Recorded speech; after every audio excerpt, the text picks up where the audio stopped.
Assalamualaikum warahmatullahi wabarakatuh. Perkenalkan, nama saya Rosa Sahara. Saya dari Prodi Sistem Informasi, Fakultas Teknologi Komunikasi dan Informasi. Hari ini saya akan menjelaskan materi dari mata kuliah Pengantar Teknologi Sistem Informasi. Sebelumnya saya ucapkan terima kasih kepada dosen saya, yaitu Bapak Denny Hidayatullah, MMSI. Untuk materi pertama, yaitu soal pertama, apakah tujuan dari dibuatnya sistem informasi, dan jelaskan. Tujuan dari sistem informasi adalah menghasilkan informasi. Sistem informasi selalu melibatkan data-data penting, di mana data yang diolah menjadi bentuk yang berguna bagi para pemakainya. Data yang diolah saja tidak cukup dapat dikatakan sebagai suatu informasi. Untuk dapat berguna, maka informasi harus didukung oleh 3 pilar. Sebagai berikut: tepat kepada orangnya atau relevan, 2. Tepat waktu, dan tepat nilainya atau akurat. Keluaran yang tidak didukung oleh 3 pilar ini tidak dapat dikatakan sebagai informasi yang berguna, tetapi merupakan sampah. Selanjutnya nomor 2. Skema dasar komputer terdiri dari 3 unit komponen utama, yaitu unit input, unit proses, dan unit output. Seperti apa skema dasar dari komputer tersebut? Dan jelaskan masing-masing apa yang ada pada unit tersebut.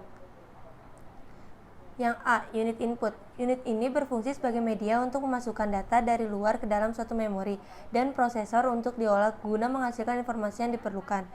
Input device atau unit masukan yang umumnya digunakan personal komputer adalah keyboard dan mouse.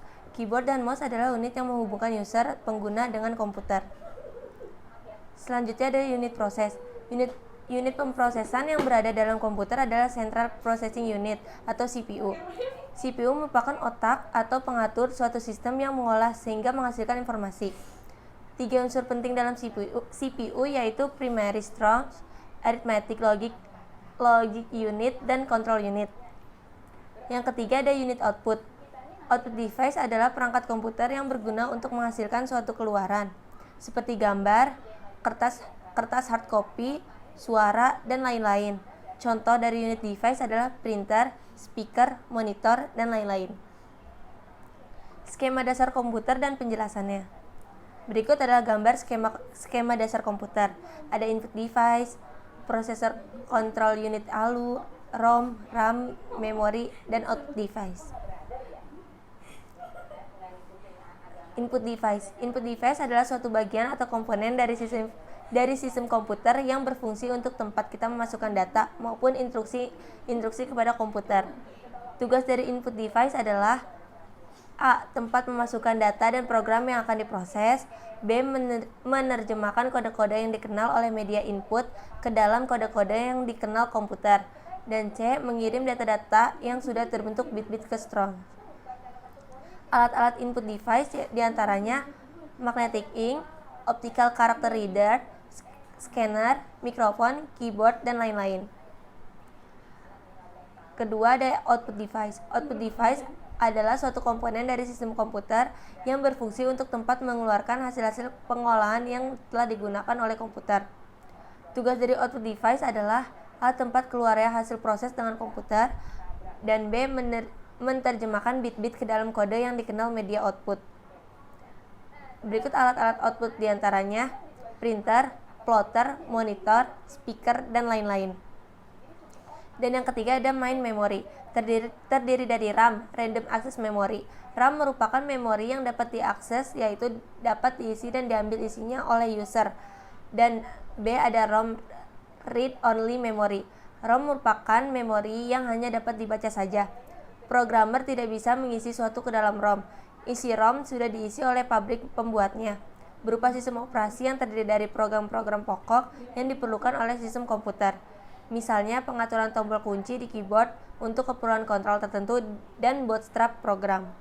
Dan yang terakhir ada prosesor. Prosesor sering disebut sebagai otak dan pusat pengendali komputer yang didukung oleh komponen lainnya. Prosesor adalah sebuah IC yang mengontrol keseluruhan jalannya komputer dan digunakan sebagai pusat atau otak, berfungsi untuk melakukan perhitungan.